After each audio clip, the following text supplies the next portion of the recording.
Hola, buenos días, mis queridos aprendices. ¿Cómo están? ¿Cómo les va? Bueno, hoy vamos a hablar en este video de las máquinas de transporte o máquinas de comunicación y algunas actividades complementarias que también se realizan o se desarrollan dentro de las trilladoras. Bien, algo muy importante es que les voy a enseñar a cómo calcular o hallar la capacidad de un elevador, que son una de las máquinas pues, que uno ve en mayor número dentro de una planta trilladora. ¿Vale? Y es importante para yo tener claro cuánto le puedo ingresar de una máquina a otra de cantidad de café. ¿Bien? Entonces es bien importante y pocas personas saben esto en una industria de trilla y selección de exportaciones. ¿Sí? Como somos los mejores, pues lo vamos a saber. Bien, muy bien. Ok, entonces ubíquense en esta diapositiva, por favor. Y donde encontramos las máquinas, pues yo las denomino como máquinas de transporte, máquinas de flujos, máquinas de transporte. Entonces, como su nombre lo indica, simplemente transportan café de un punto hacia otro. Y como lo pueden ver ahí en la diapositiva, pues hay varias, ¿sí? Elevadores, que hoy vamos a hacer un poquito de énfasis en los elevadores, que son fundamentales en una planta, ¿sí? Bandas transportadoras, que es de esta fotico que vean acá. Normalmente son planas, claro que he visto algunas cóncavas que tienen como esta formita, así cóncavas, bien, como la servilleta, que descansan como en unos rodillos, pero al empatar el principio con el fin, porque tienen que empatar el principio con el fin, van en descansando en unos rodillos, pero es una correa gruesa, una banda gruesa, donde va el café y debe tener un principio y un fin, y ese principio y un fin debe ir empatado. ¿Cómo lo empatan en este caso que es cóncava, que es así curva? La empatan con un proceso de vulcanizado, una maquinita especial con calor y con de pronto un aditivo especial. Bien. Sin embargo, este tipo de maquinarias pues no está dentro de las trilladoras, a veces se varan y es muy difícil volver a desvararse. Las planas, como ven en la foto, descansan en una bandeja y encima de la bandeja va la banda, va la banda. ¿Sí? Vuelve y gira por la guía de la banda, por la vía de la bandeja, entonces sufre un poquito menos. Bien. ¿Cómo se une principio y fin en este caso? Por unos ganchos. ¿Sí? Hay dos tipos de ganchos. Hay uno que parece cosedora, entonces se cose, pero cuando se devuelve por el rodillo, pues sufre un poquito y de pronto se tiende a desbaratar, pero la desbarada es súper fácil.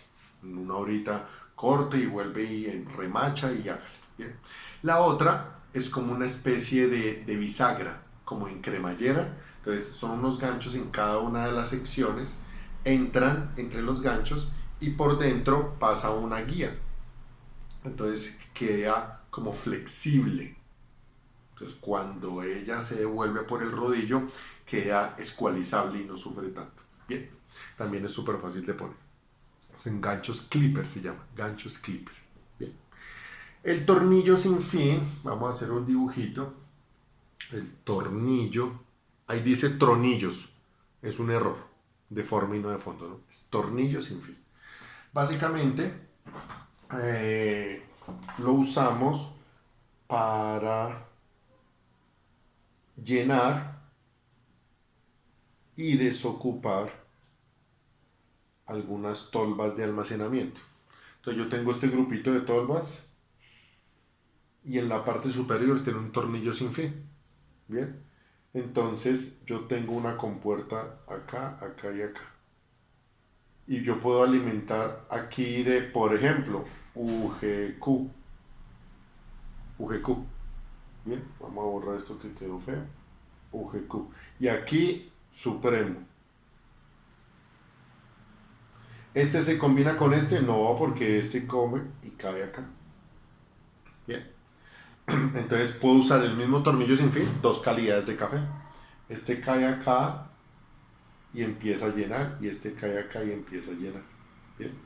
Cuando este está muy lleno, va a tender a seguir su camino y tiene que estar lógicamente la compuerta abierta. Si no, pues va a mezclar calidades. Ahí sí, mire, grave. Entonces, me sirve tanto para llenar tolvas como para desocupar aquí en la parte inferior, también un tornillito para desocuparlas y hacer otro tipo de proceso. Bien, es lo más común, ¿vale? Hay que tener mucho cuidado porque si observan la foto, ellos tienen una tapa, siempre debe estar tapado, siempre. ¿Por qué? Por seguridad. Porque yo puedo tener un tornillo sin fin a ras de piso y alguien se puede eh, eh, caer, resbalar, tropezar y cae con una mano o con algo ahí y puede generar un accidente.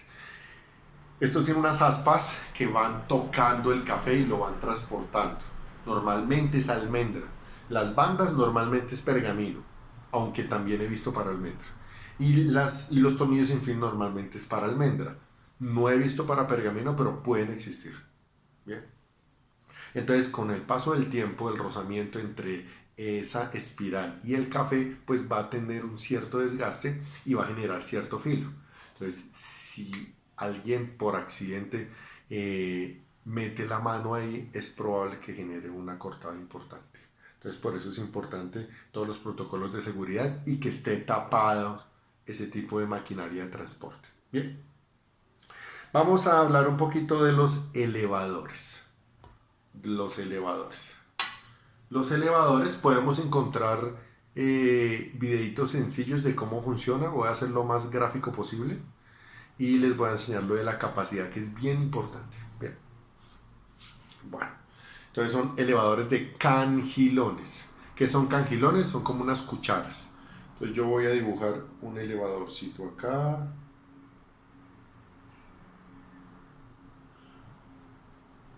La parte inferior se denomina la pata del elevador.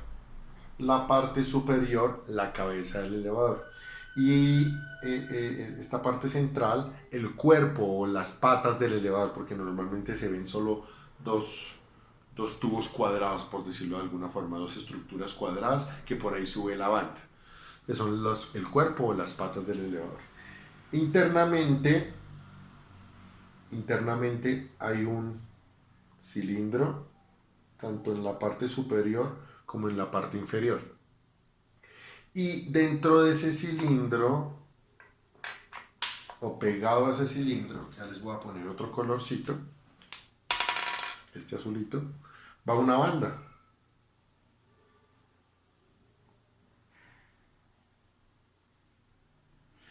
Y adherida a eso, atornillada a esa banda, van los cangilones. ¿Qué son los cangilones?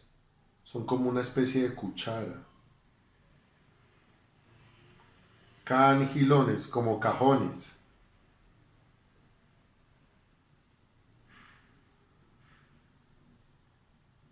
Bien. ¿Cómo funciona el elevadorcito? Ya lo vamos a mirar acá. Vamos a tapar esto si no se me seca. Bueno, entonces, el elevador se alimenta, siempre se debe alimentar por la pata. Aquí, por acá, entra el café. El café que necesitemos transportar, sea pasilla, excelso, almendra, malla 18, malla 17, el que sea. En una trilladora fácilmente puedan haber 30 elevadores o más, porque uno se ayuda a que genere altura para que la gravedad esté en pro de su movimiento. Bien. Y entonces esto se llena de café, se llena de café, se llena de café. Y cuando pasa la cuchara, el cangilón llena, lo sube y cuando se devuelve, lo bota aquí, la salida. Él sale por acá a la siguiente maquinita. Bien. Pregunta. ¿Alguien sabe cómo esto está girando? Esto está girando para que giren los cangilones. ¿Alguien sabe cómo medir las RPMs? ¿Qué será RPMs? Las RPM son revoluciones por minuto. ¿Qué es una revolución? Una guerra, profe. No es una guerra. Una revolución es una vuelta. Una revolución. RPM, revoluciones por minuto. Una vuelta. ¿Cuántas vueltas da en un minuto? Si yo quisiera medir aquí el eje a cuántas revoluciones por minuto, a cuántas vueltas da por minuto, ¿qué puedo hacer? Puedo medirla con un tacómetro. Tacómetro. Bien. Hay unos tacómetros que tienen una luz en láser y en su estuchito vienen unos papelitos, unos stickers. Esos stickers los pone uno aquí al ladito. Ahí al ladito. Y prende uno el elevador. Y la lucecita va a dar perfecto ahí en el papelito. ¿Para qué es el papelito? Es una guía. El aparatico va a contar cuántas veces pasa en un minuto. Profesor, ¿no se puede contar a simple vista? No, porque si está rodando a 200 revoluciones por minuto, es imposible que el ojo humano tenga la certeza de contar esas vueltas por minutos demasiado rápido. ¿Bien? Para eso está el tacómetro. Hay otros tacómetros que no tienen la luz digital, la luz láser, perdón, pero su punta, hagan en cuenta que este plumón es el tacómetro, su punta es de goma y gira. Entonces se prende el elevador y se pone en todo el centro del eje del cilindro. ¿Bien? ¿Para qué? Para que la punta va a girar. Y en la pantallita del aparatico, porque ya todos son digitales, le va a decir tantas revoluciones por minuto. ¿Bien? Es importante porque ese dato lo necesitamos para hallar la capacidad. ¿Bien? Pero si de casualidad en la empresa o en la trilladora no tenemos tacómetro, ¿es posible hallarlo teóricamente? Sí, hay una posibilidad. Vamos a aprender cómo lo hacemos. Bueno, normalmente en la parte superior hay un motor que mueve todo este sistema. ¿Bien? Pero, digamos, necesito un motor de 123 revoluciones por minuto. Motor. Vamos a anotar aquí. Un motor de 123 RPM para mover, en el ejemplo, para mover este elevador. ¿Será que yo voy a Siemens o a Webb, que son de pronto las marcas más conocidas de motores eléctricos, y le digo, por favor, me venden un motor de 123 caballos? Perdón, RPMs, revoluciones por minuto. ¿Será que comercialmente me lo venden? Es probable que las vueltas o las revoluciones por minuto, la velocidad angular que yo necesite para determinada máquina, no exista en el mercado. Es probable. Entonces, en el mercado hay unas velocidades ya dadas, estandarizadas. Las más comunes son 1700, 1710, 1720 y hay infinidad, pero son las más comunes. Entonces, si yo le pongo un motor directo a 1700 y yo necesito solo 123, pues esa máquina se va a desbaratar porque yo no necesito tan rápido. ¿Bien? ¿Qué hago, profe? Entonces yo puedo adquirir un motor de este tipo y con un conjunto de poleas bajarle o subirle, dependiendo del caso, las RPMs resultantes. ¿Cómo? Con un conjunto de poleas. Ya las vamos a dibujar acá. Bien. Entonces, normalmente son 4 en un elevador. Una poleita. Espera que yo la dibujé al revés. Vamos a dibujarla al derecho. Entonces, una polea, otra poleita y otra. Bien. ¿Qué comunica cada polea? Una correa. Yo lo primero que debo de identificar es cuál es la polea motriz. La polea motriz es la que está pegada al motor. Esa es la polea motriz. Las demás poleas se denominan poleas conducidas. Polea motriz, polea conducida. ¿Bien? Entonces, asimismo, las debo de enumerar. Entonces, si esta es la polea motriz, pues va a ser la polea número 1. ¿Bien? Y como estén transmitiendo el movimiento,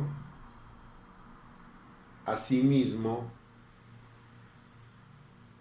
me equivoqué, asimismo las debo de enumerar.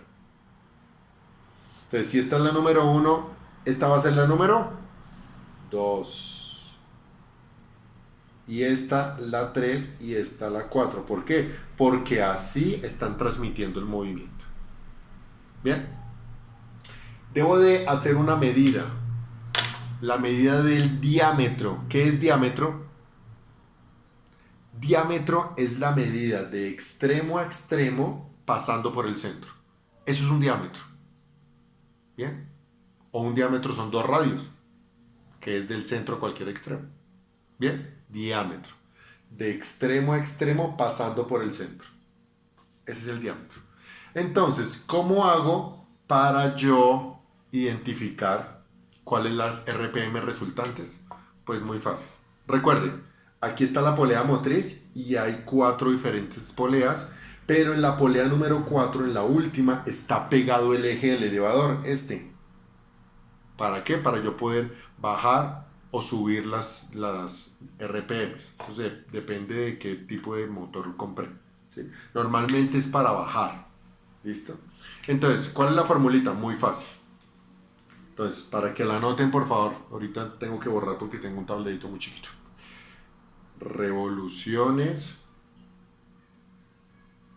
por minuto, RPM del elevador. ¿A qué es igual? Pues a las RPM del motor. ¿Y cómo sé eso? Pues en cada motor hay una plaqueta y me da una información. Entonces ahí me dice cuántas revoluciones por minuto tiene el motor. Bien. Tengo que empezar esta formulita multiplicando.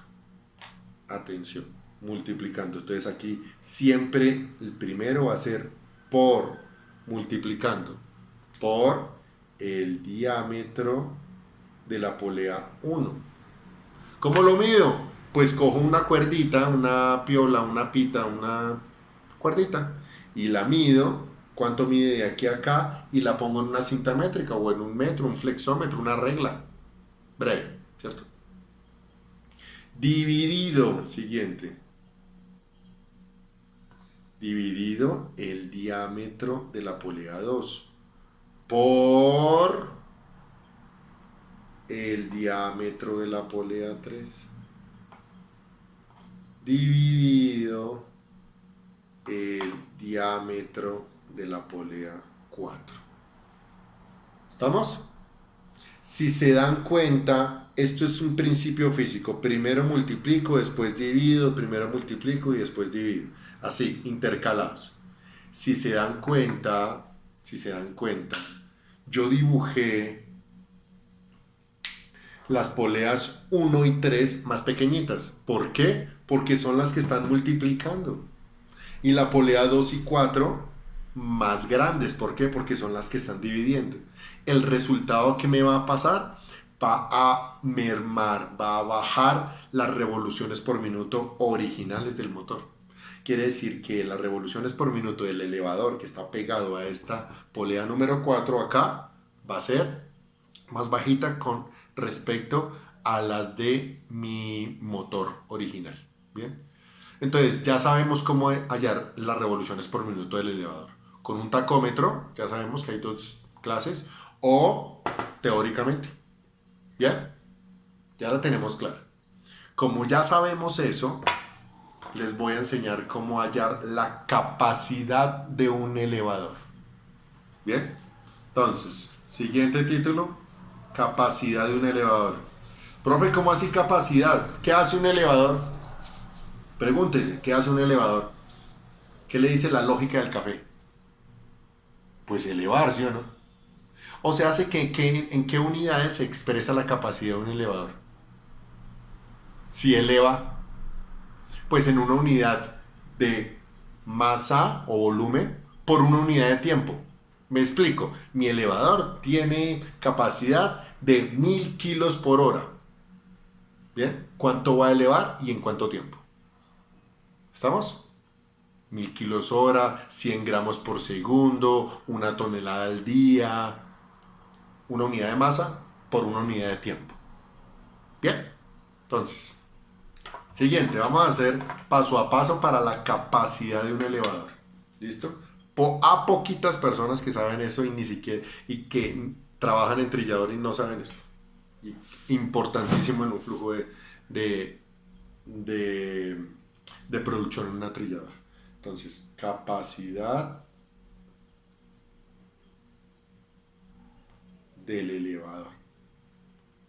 Igual. Entonces, ¿qué vamos a medir primero? Vamos a medir el diámetro. Perdón. Perímetro. Si ven que ustedes me hacen equivocar. Perímetro. Perímetro del cilindro. ¿Cuál es el perímetro? Pues el contorno. El contorno. Lo que mide toda la circunferencia. ¿Cómo lo mido? Con una cuerdita. Coge una cuerdita y la pone alrededor y después la pone una cinta métrica y ahí sabe el perímetro. Ahí sabe el perímetro. Vamos a hacer un recorderis. Geometría de párvulos. Atención. El que me mande esta respuesta por WhatsApp, punto para el parcial. ¿A qué hace? ¿Qué es el área de un círculo? ¿Cuál es el área de un círculo?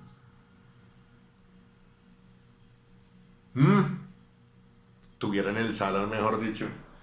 Pi por radio al cuadrado. ¿Cuánto es pi? 3.1416. Y el radio, desde el centro de la circunferencia a cualquier extremo, eso es un radio. Pi por radio al cuadrado. ¿Cuál es el perímetro de una circunferencia?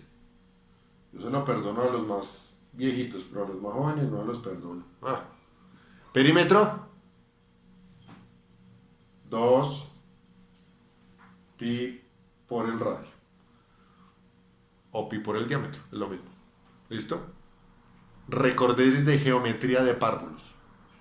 Listo. Seguimos. Perímetro, entonces mido el perímetro de este circulito. ¿Listo? Lo voy a dividir por cuánto. Voy a medir la distancia, esta distancia que hay entre cangilones. ¿Sí? Entonces lo divido entre distancia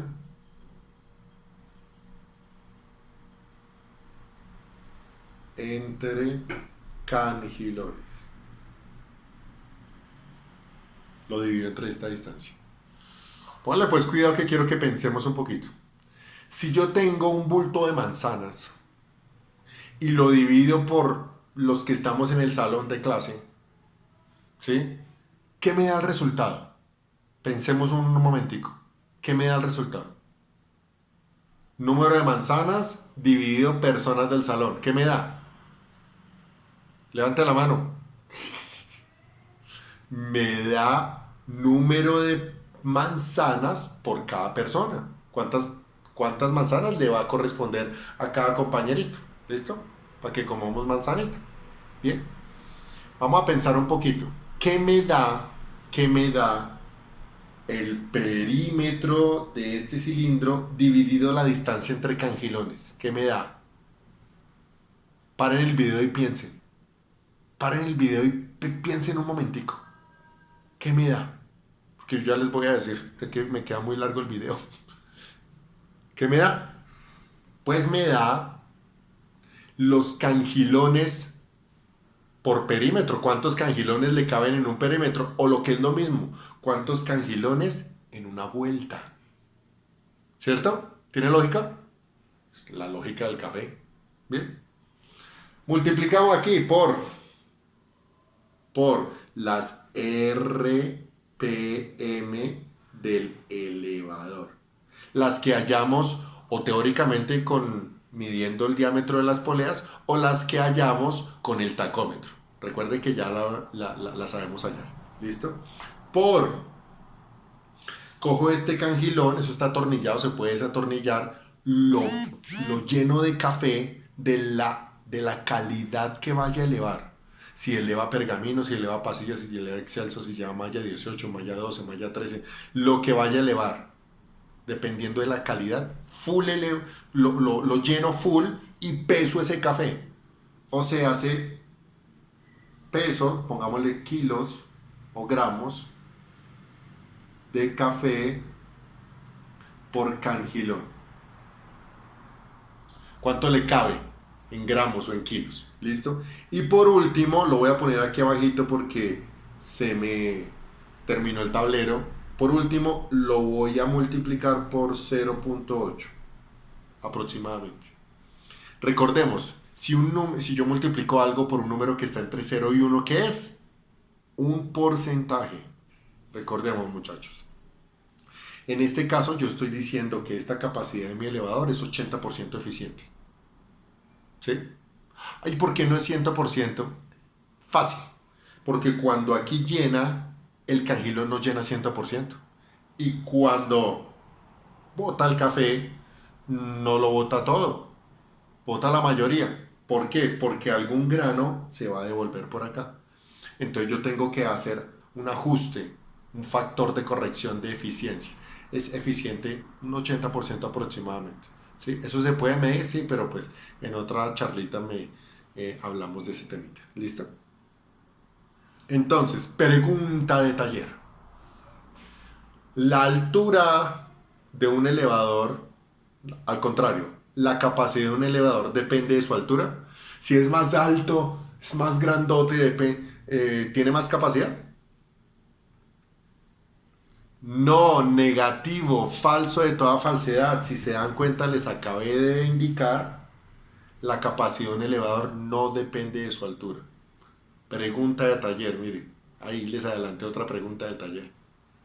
Bien, ¿cómo hago para optimizar, ampliar, subir la capacidad de mi elevador? Puedo hacer varias cosas. Primera, puedo que el perímetro de mi cilindro sea más grande. Si se dan cuenta, si el perímetro sube, la capacidad también sube. Son directamente proporcionales. Bien, pero tengo una restricción: la capacidad de la carcasa del elevador. No le puedo instalar un cilindro demasiado grande a un elevadorcito tan pequeño, ¿cierto? Tengo esa restricción, pero el análisis está perfecto. ¿Qué otra? Pues ponerlo más rápido. Claro, si las RPM son más altas, la capacidad sube. Son directamente proporcionales.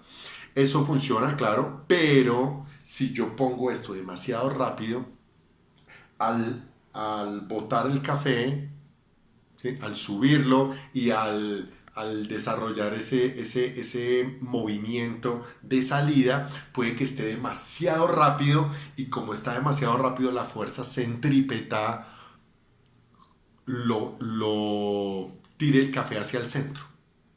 Entonces lo puso tan rápido las cucharas que no bota por la salida, sino que devuelve en el mismo elevador. Entonces tienen esa restricción. La otra es instalar cangilones mucho más grandes. Si yo instalo cangilones más grandes, pues su capacidad en kilos o en gramos va a ser mucho más alta. Su capacidad total del elevador va a ser mucho más alta. ¿Sí?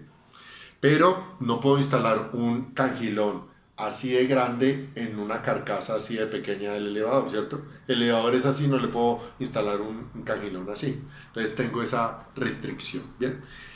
Por último, y es la que más se hace en las trilladoras, es disminuir, bajar la distancia entre cangilones. Profe, ¿por qué disminuir? ¿No estamos aumentando? Sí, pero la distancia entre cangilones es inversamente proporcional. Inversa. Si la distancia es más corta, la capacidad del elevador es más alta. Entonces, entre más pequeño sea la distancia entre cangilones, mucho mejor. Está aproximadamente entre 10 y 15 centímetros. Bien. Pero yo puedo hacer cualquiera de estas acciones, 1, 2, 3, 4 acciones. La mayoría tiene sus restricciones, por supuesto, pero la que más se hace es disminuir la distancia. ¿Para qué? Para que mi capacidad sea mucho más alta. Bien. Entonces quería enseñarles eso porque primero somos los mejores Y segundo, poquitas personas saben este temita y es muy importante, sobre todo en los flujos de trillador. ¿Bien? En los flujos de trilladores. Vamos a ver rápidamente el otro temita que les tenía, que son actividades complementarias. Entonces, dentro de las trilladoras hay varias actividades complementarias y la primera es la marcación del empaque. Bien, por qué se marca? Como ven en la foto de la mitad, en la segunda foto, las empresas compran el empaque de fique premarcado. ¿Por qué? Porque ya sabe qué tiene que decir, ya sabe que el 3 es de Colombia, el 37 o el número de cada exportador, pues no va a cambiar. Lo que cambia es la última casilla, que ya sabe, perdón, ¿qué significa? Que es el consecutivo de los lotes. Bien, entonces, ese consecutivo y esas marcas adicionales que dicen los clientes tostadores internacionales, perdón, importadores, que exigen, pues se marcan normalmente en la trilladora, en trilladoras que hacen eso. Bien. ¿Cómo lo hacen? Pues usan unas tintas, normalmente vienen en presentación en polvo y hay algunos tutoriales, algunos videos de preparación, normalmente son con agua caliente, una porción de polvo con una porción de agua y genera una tinta. Bien. Hoy en día, pues, antiguamente se marcaba con azul de metileno, pero eso ya no, eso está mandado a recoger, eso es un veneno, eso no. Hoy en día las mismas empresas que hacen los empaques de fique generan sus propias tintas y también se las comercializan a este tipo de clientes. Bien, ellos y otras empresas también. Sin embargo, pues estas empresas desarrollan unas tintas de nivel alimenticio que hoy en día los clientes internacionales las están exigiendo. Entonces, ¿vale la pena? Sí, claro, por supuesto que vale la pena. Bien. Entonces, rápidamente, miremos, ya hablamos algo de la tinta. Las marcas de los lotes o las marcas adicionales. Recordemos que Colombia es el único país exclusivamente en exportar en empaque de fique. Los demás es fique y yute o solamente yute, que es otra fibra natural muy parecida. Bueno, otra cosa. Antiguamente todo el café debía marcarse como Product of Colombia, como dice la foto, o Producto de Colombia. Hoy en día, como ya se pueden exportar no solamente excelsos, sino otra clase de productos como pasillas, consumos o excelsos fuera de norma, esos productos se deben de identificar como Producto de Colombia. Todo lo que no sea excelso, incluidos los excelsos fuera de norma. Profe, no le entiendo cómo hace excelso fuera de norma. El excelso, recuerden que son mínimo 24 faltas. Y si algún cliente me dice, ¿me puede preparar un café de 50 faltas, 60 faltas, 80 faltas? Claro, de una, eso es un negocio. Entonces, eso es un excelso fuera de norma. Entonces, los excesos fuera de norma, las pasillas, los consumos, los coproductos, los subproductos, ¿se pueden exportar? Sí, aproximadamente desde el año 2016, pero el saco debe decir Producto de Colombia o Product of Colombia, en inglés o en español, no hay problema. El excelso, el café excelso, la almendra sana, debe decir Excelso Café de Colombia, como dice la foto. Bien, para que lo tengamos en cuenta. ¿Listo? Siguiente actividad complementaria. Bueno, ¿cómo lo marcan? Tiene una plantilla, es metálica. Normalmente se unta el cepillo con la tinta, con un cepillito como de limpiar los zapatos, y se pasa por encima de la plantilla. Eso las hacen en ese tipo de empresas que hacen carteles, anuncios, ahí hacen eso. Metallica es súper fácil de mandar a hacer. Y los numeritos, los juegos de numeritos. Mínimo, por lo menos necesito por lo menos 4 juegos de numeritos para hacer el lote mucho más rápido, ¿no? Bueno, la otra actividad complementaria es el ensacado del lote. ¿Quién la hace? La cuadrilla. Los cuadrilleros, los movilizadores. Bien, los muchachos de la cuadrilla. Usando el saco, bueno, primero tienen que hacer un llenado. ¿Qué herramientas usan para hacer el llenado? Una báscula. Una báscula. Antiguamente era la báscula romana que tenía un contrapesito, un bracito. Hoy en día ya son digitales. Hoy en día ya son digitales. Bien. Si es un empaque número 7, ¿cuánto tiene que calibrar? pues 70.7. 70 de café más 0.7 que pesa el empaque. Recuerden, eso ya lo hablamos, lo del número del empaque. Bien, lo cose.